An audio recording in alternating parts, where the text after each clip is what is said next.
नमस्कार, मैं अजय कुमार।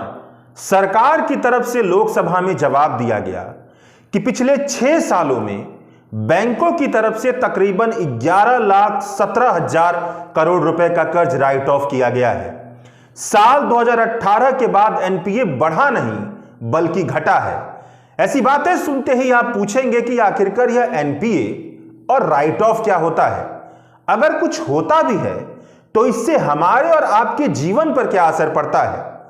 तो इन सारी बातों को चलिए सिलसिलेवार तरीके से समझते हैं कि कैसे बैंकिंग सिस्टम में राइट ऑफ के नाम पर चलने वाली धांधली अमीरों को फायदा पहुंचाती है और आम आदमी के हक को मारती रहती है। तो शुरुआत इस बात से करते हैं कि बैंक का कारोबार कैसे होता है। आम आदमी अपनी बचत को बैंकों में जमा करता है। इसी बचत का इस्तेमाल बैंक कर्ज देने के लिए करते हैं। कर्ज पर मिलने वाला ब्याज ही बैंकों की कमाई का सबसे प्रमुख जरिया होता है। इसी कमाई के आधार पर बैंक आम आदमी की बचत पर ब्याज दर तय करते हैं।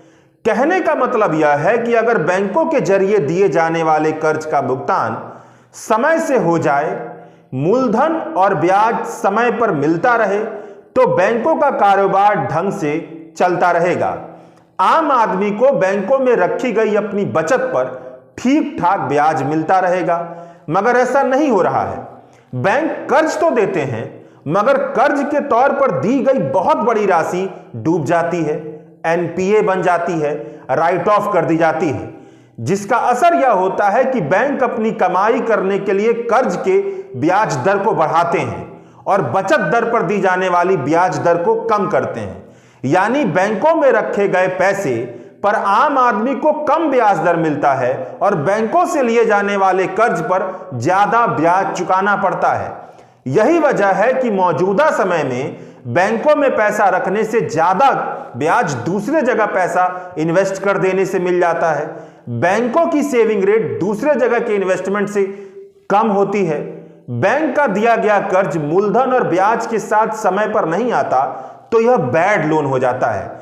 समय बीत जाने के 90 दिनों के बाद भी नहीं आता तो इसे एनपीए कहा जाता है, यानी कि नॉन परफॉर्मिंग एसेट्स। दरअसल होता यह है कि बैंक का दिया गया कर्जा बैंक की बैलेंस शीट्स में एसेट की तरफ दर्ज किया जाता है। बैंक की बिल्डिंग, कंप्यूटर, कार की तरह यह कर्ज जो दिया जाता है बैंक की तरफ से, वह भी बैंक की संपत्ति होती है। इसलिए जब बैंक को ऐसा लगता है कि उसकी संपत्ति समय बीतने पर वापस नहीं हो पा रही है, तो नॉन परफॉर्मिंग एसेट्स की कैटेगरी में बैंक उसे डाल देता है।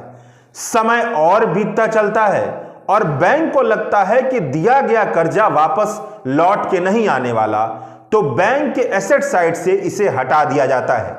इसे ही राइट ऑफ करना कहा जाता है। यानी राइट ऑफ एक तरह की अकाउंटिंग प्रक्रिया है जिसका मकसद यह होता है कि बैंक की बैलेंस शीट साफ सुथरी दिखे। अगर बैंक की बैलेंस शीट के एसेट साइड्स में ऐसे दिए गए कर्ज भी दिखेंगे जिनका वापस लौटना मुश्किल है, तो यह बैंक की कुल संपत्ति असलियत में जितनी संपत्ति है उससे ज्यादा दिखेगी। बैंक को ज्यादा टैक्स देना पड़ेगा। यह बैंक के लिए नुकसानदायक होगा। इससे बचने के लिए राइट ऑफ की प्रक्रिया अपनाई जाती है। बैंक के कारोबार में यह एक नियमित प्रक्रिया है, लेकिन इसका यह मतलब नहीं है कि बैंक अब राइट ऑफ वाले कर्ज की वसूली नहीं करेगा। राइट ऑफ किए गए कर्ज पर कर्जदार पर मुकदमा चलाया जाता है, दंड दिया जाता है। ऐसे कर्ज की आगे भी वसूली करने की कोशिश की जाती है। यानी तकनीकी तौर पर कहा जाए तो राइट ऑफ कर देना कर्ज माफी नहीं है कि कर्ज को माफ कर दिया गया। अब आप पूछेंगे कि राइट ऑफ किए जाने वाले कर्ज के वसूली का अब क्या हाल है। तो वित्त मंत्रालय की तरफ से राज्यसभा में जवाब दिया गया है कि पिछले 5 सालों में तकरीबन 10,10,000 करोड़ रुपए शेड्यूल कमर्शियल बैंक की तरफ से राइट ऑफ किया गया है। इसमें से महज 1,03,000 करोड़ रुपए की वसूली हो पाई है। प्रतिशत के लिहाज से देखा जाए तो महज 13%। यानी पिछले 5 साल में राइट ऑफ किए गए कर्ज में से 87% की अभी तक वसूली नहीं हो पाई है। राइट ऑफ के आंकड़े के साथ अगर एनपीए के आंकड़े पढ़ेंगे तो वह बात खुलकर समझ में आएगी जो सरकार के लिखित जवाब से साफ साफ नहीं पता चलती है। वित्त राज्य मंत्री डॉक्टर भागवत कराड़ का लिखित जवाब है कि साल 2018 में पब्लिक सेक्टर बैंक यानी कि सरकारी बैंक का ग्रॉस एनपीए तकरीबन 8,95,000 करोड़ रुपए था, यानी कुल कर्ज का तकरीबन 14.58%। साल 2022 में यह घटकर 5,40,000 करोड़ हो गया, यानी 14.58% से घटकर 7.28%। अब चूंकि बैंकों की राइट ऑफ की गई राशि 11 लाख करोड़ के आसपास है, तो इसका मतलब है कि अब यह घटा नहीं है, बल्कि एनपीए को राइट ऑफ कर दिया गया है, खातों से हटा दिया गया है। बैंकों का नुकसान जस का तस है, बस वह खाते में नहीं दिख रहे। चूंकि नुकसान जस का तस है, इसका मतलब है कि आम आदमी को अपनी बैंकों में रखी गई बचत पर कम ब्याज ही मिलेगा, आम आदमी का हक मारा जाएगा। विपक्ष की तरफ से यह सवाल भी पूछा गया था कि सरकार 50 सबसे बड़े उन लोन लेने वालों का, उन कर्ज लेने वालों का नाम बताए जिनका कर्ज राइट ऑफ कर दिया गया है। इस पर सरकार का लिखित जवाब है कि आरबीआई का कहना है कि वह राइट ऑफ करने का डेटा नहीं रखती है, वह उन अकाउंट की जानकारी नहीं रखती है जिनका राइट ऑफ किया गया है। सरकार का यह जवाब पचने लायक नहीं है। आप खुद ही सोचिए कि यह कैसे संभव है कि सरकार को वे बड़े नाम ना पता हो जिनका कर्ज बैंकों ने राइट ऑफ कर दिया। सरकार के लिखित जवाब से टॉप 50 विलफुल डिफॉल्टर का नाम भी पता चलता है। बैंकिंग कानून में विलफुल डिफॉल्टर का मतलब होता है यानी ऐसे कर्जदार जो कर्ज चुकाने की हैसियत में थे लेकिन जानबूझकर अपना कर्ज नहीं चुका रहे थे। इन टॉप 50 विलफुल डिफॉल्टर में आईटी, बुनियादी ढांचे, बिजली, सोने हीरे के आभूषण, फार्मा जैसे विभिन्न सेक्टर से जुड़े कारोबारी शामिल हैं। विलफुल डिफॉल्टर की सूची में सबसे पहला नाम गीतांजलि जेम्स लिमिटेड का है, जिसका तकरीबन 7,448 करोड़ रुपए बकाया था।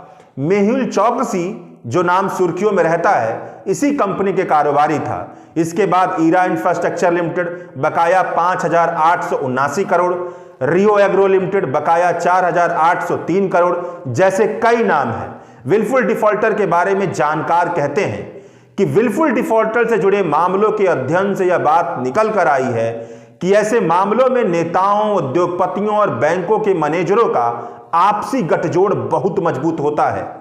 शोरूम्स, दुकानों और किसी भी तरह के कारोबारी जगहों की तलाशी और वसूली के बाद यह पता चलता है कि सब कुछ बैंक के कर्ज पर ही खड़ा है, यानी बैंक के पैसे से ही शोरूम खोला गया है, बैंक से ही दुकानें खोली गई हैं और बैंक के पैसे से ही विलासिता से भरे सारे काम किए जा रहे हैं। ऐसे में जो वसूली होती है उसका असली कीमत न के बराबर होता है। कर्ज की वसूली न होने के पीछे कई कारण हैं, मगर इसके कोर में, इसके केंद्र में, केंद्र बिंदु में यही है कि बैंकों का प्रशासन ढंग से काम नहीं करता है, कर्ज देने से पहले ढंग से छानबीन नहीं करता है, छानबीन करने से बचता है क्योंकि उसे भी रिश्वत दी जाती है। पब्लिक सेक्टर बैंक के गवर्निंग बोर्ड पर कई बार यह आरोप लगता है कि वह नेताओं के इशारों पर काम करते हैं। सरकार जिधर कहती है उधर पैसा पहुंच जाता है। सरकार पूंजीपति को फायदा पहुंचाती है, वह अमीर से अमीर बनते रहते हैं। पूंजीपति सरकार को फायदा पहुंचाते हैं। चुनाव के नाम पर जो करोड़ों रुपए खर्च किए जाते हैं वह पैसा ऐसे ही गठजोड़ से निकलता है। इन दोनों का तो काम हो जाता है, मगर आम आदमी का पैसा गलत जगह जाकर डूब जाता है और आम आदमी को बैंकों में रखी गई अपनी बचत पर रत्ती बराबर भी ब्याज नहीं मिलता है। इस तरह से भले ही हम एनपीए और राइट ऑफ की खबरों पर ध्यान न दें, मगर हकीकत यह है कि बैंक का कर्ज जितना डूबेगा आम आदमी पर असर उतना ज्यादा पड़ेगा।